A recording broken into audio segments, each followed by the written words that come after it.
जी का सत्संग है। सच में बोला प्रिया आंटी ने कि हमारी 13 की कश्मीर की टिकट बुक है, मेरी और मेरे अंकल की। 13, 14, 15, 16। तो हम जहाँ भी जाते हैं, गुरुजी जहाँ भी मुझे भेजते हैं वहां पर या तो सत्संग जरूर करवाते हैं, और फिर नहीं तो कहते हैं कि तू सत्संग करने जा, सिर्फ घूमने मत जा। तो मैंने जैसे टिकट बुक हुई तो मैंने गुरुजी को बोला, गुरुजी अब जम्मू तक तो संगत जानती है, कश्मीर में से तो मुझे कभी फोन नहीं आया, तो मैं कश्मीर में कब जाके किसके यहाँ सत्संग करूंगी? क्या सड़क पर किसी को पकड़ के बोलूंगी आओ सत्संग करा लो? बड़े मन में हो रहा था कि क्या आप ऐसा कुछ करोगे कि मैं कश्मीर में सत्संग करें, हम सेवा करें। तो अचानक ही गुरुजी ने थॉट दिया, क्योंकि यहाँ पे इस घर में मनी आंटी के यहाँ लास्ट 7 जुलाई को सत्संग होना था और मुझे यूएस से बेटी के पास जाना पड़ गया, तो वो सत्संग हम नहीं सेवा कर पाए। तो मेरे मन में अगले दिन अमृत वेले में ख्याल आया कि मैं प्रिया आंटी को बोलती हूँ कि हम श्रीनगर कश्मीर आ रहे हैं, आप हमें बुला लो, हम यहाँ सत्संग कर लेंगे। आंटी तो इतनी खुश, उन्होंने इनको फोन किया, एकदम तत्काल में जैसे टिकट बुक होती है तत्काल में ही बुक हो गया कि चलो मेरे अंकल का 15 को बर्थडे है और हम बर्थडे वाले दिन यहाँ सत्संग भी कर लेंगे, उनका बर्थडे भी सेलिब्रेट कर लेंगे। मैंने अपने अंकल को मना लिया और मैसेज बना दिया गुरुजी ने इनवाइट का। फिर अचानक आंटी ने बोला, आंटी शायद उस टाइम बर्फ होगी तो रास्ते बंद हो जाएंगे, आप ऐसे करो आप 13 तारीख को कर लो। हमने कहा चलो जैसे गुरुजी की मर्जी। फिर 13 तारीख डलवाई गुरुजी ने। फिर ये बात हो गई, चलो हो गया, मैसेज हो गया। फिर नेक्स्ट डे आंटी का मुझे फिर से फोन आया कि आंटी बहुत गड़बड़ हो गई है, मेरे बच्चों की डेट शीट आ गई है, 12 से उनके पेपर है। मैंने कहा अब क्या करें? कहती है आप ना 31 तारीख को आ जाओ। मैंने कहा इतनी जल्दी? फिर मुझे 13 को आना है। घर वाले कहेंगे क्या हो गया तेरे को, जम्मू की श्रीनगर ही भागी जा रही है। कहती नहीं आप आ जाओ, आप आ जाओ, संगत को भी ले आओ। मैंने कहा मेरे अंकल 2 बार नहीं आएंगे। कहती कोई नहीं, आप संगतों को लेके आ जाओ। मैंने पूछा, सब कहने लगे कि हम सोच ही रहे थे कि हम पीछे हिमाचल गए थे तो वहां भी हमें बर्फ नहीं दिखाई दी। तो मुझे तो इतना नहीं था, पर सबको था कि बर्फ देखनी है। तो ये इस लालच में, बर्फ देखने के चक्कर में गुरुजी ने सत्संग करवा दिया। बर्फ दिखी, बहुत दूर दूर से दिखाई दे रही है। चलो हमें ठंड चाहिए थी, क्योंकि हमें दिल्ली में ठंड नहीं लग रही थी बिल्कुल भी। हम यहाँ आए, हमें गर्मी कल से लग रही, रात में ओले पड़ गए, ठंड भी हो गई, वो भी इन्होंने इच्छा पूरी कर दी। और गुरुजी की प्लानिंग होती है, हम जितने मर्जी सोचने हम ये डेट करेंगे वो करेंगे। मेरे अंकल ने मुझे एक ही बात बोली कि तेरे को इतनी हुड़क मच रही थी ना, मैं घूमने जाऊंगी तो मुझे सत्संग करना है। गुरुजी कह रहे तो पहले सत्संग कर, बाद ही घूमन आई। तो वो हमारे कहते हैं घट घट के पट पट की जानत, भले बुरे की पीर पहचानत। हर एक के दिल का हाल जानते हैं। जिसको जिस चीज की भूख होती है ना, वो उसको वही देंगे। आप देख लेना, आपको खाने की भूख होगी ना तो आपको खाना मिल जाएगा। आप सोचोगे ना मुझे बढ़िया बढ़िया आज पकवान खाने हैं, आपको कहीं से बुलावा आ जाएगा, किसी शादी का, किसी बर्थडे का, किसी सत्संग का। और अगर आपने सोचा मुझे कुलचे छोले खाने हैं, आपको सत्संग में वही खाने को मिलेंगे। अगर आपकी ये भूख होगी ना कि हाय मैंने वहां पे ये वाले कपड़े देखे थे मुझे चाहिए, तो कोई ना कोई बहाना बनेगा, शादी आ जाएगी आपके घर में और आप वो कपड़े खरीद लोगे। वो गुरुजी सब कुछ करते हैं। फिर उसके बाद क्या होता है कि अगर आपको ये भूख होती है कि मैंने सत्संग में जाना है, तो आपको सत्संग में भेज देंगे। आपको भूख होती है मैंने सेवा करनी है, तो आपको सेवा में भेज देंगे। जो चीज की भूख होगी, सिमरन की भूख है सिमरन करवाएंगे, पाठ की भूख है पाठ कराएंगे। जो इनको पता होता है इसको क्या चाहिए। तो किसी को रुपए पैसे की भूख होती है तो उसको अंधाधुंध रुपया पैसा देते हैं, और उसकी जिंदगी में सुकून नाम की कोई चीज नहीं होती, खुश नहीं रहता वो इंसान। पैसा पैसा पैसा लेता है और उसको खुशी नहीं है। कोई कोई कहता है मुझे पैसे नहीं चाहिए, मुझे बस खुश रहना है, तो उसको बिना पैसे दिए वो इतना सुकून और इतना खुश कर देते हैं कि वो जिसको भी इंसान मिलता है तो वो पॉजिटिविटी देता है। बहुत कम लोग होते हैं जो ये कहते हैं कि हमें स्वास्थ्य दो। कितने लोग होंगे, कितनी संगत होगी जो गुरुजी के आगे मत्था टेकते ये कहते होंगे मुझे और मेरे परिवार को स्वस्थ रखना। अगर आपने स्वस्थता मांग ली ना तो रुपया पैसा आपके काम आएगा संगत जी।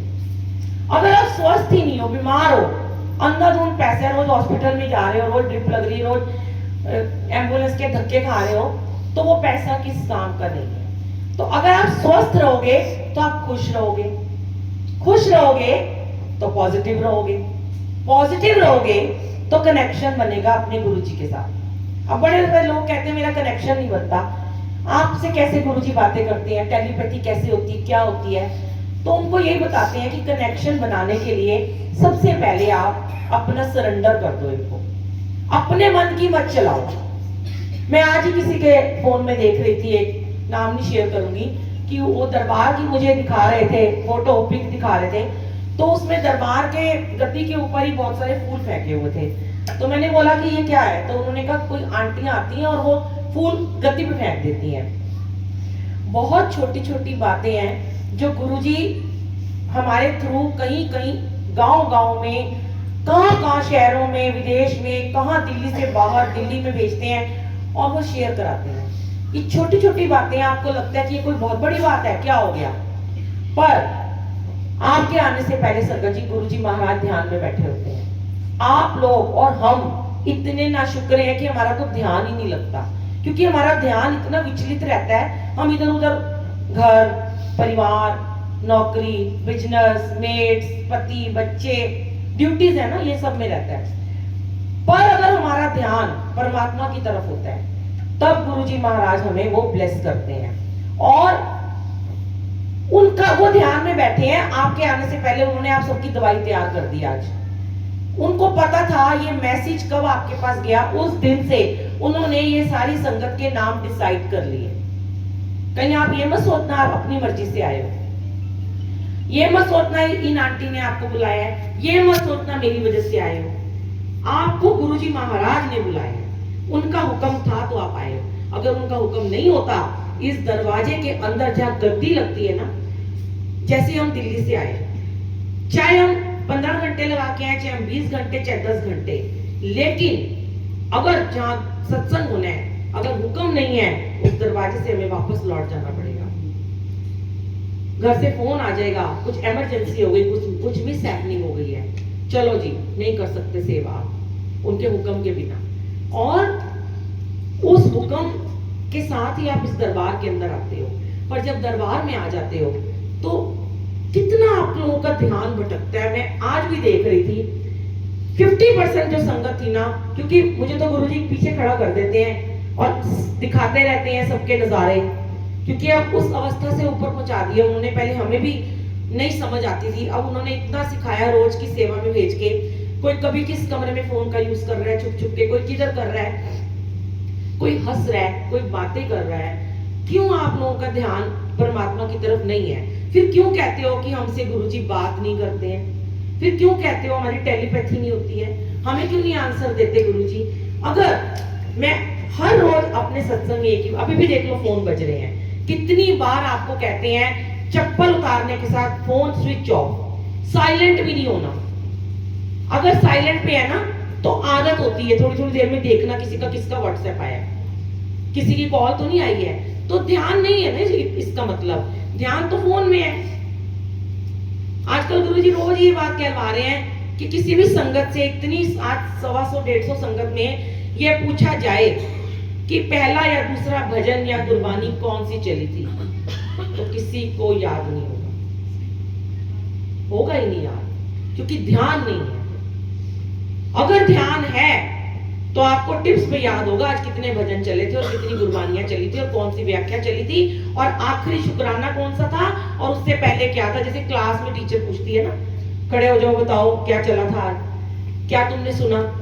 तो ये हमारी क्लास है, ये हमारे टीचर प्रिंसिपल बैठे होते हैं, हम सबके टेस्ट ले रहे होते हैं। गुरबानी के थ्रू वो हमारा इलाज कर रहे होते हैं, हमारा ट्रीटमेंट कर रहे होते हैं। वो आप समझते हो कि आप सिर्फ सत्संग में आते हो और आपको क्या लगता है कि आप सिर्फ लंगर प्रसाद खाओगे तो आप ठीक हो जाओगे।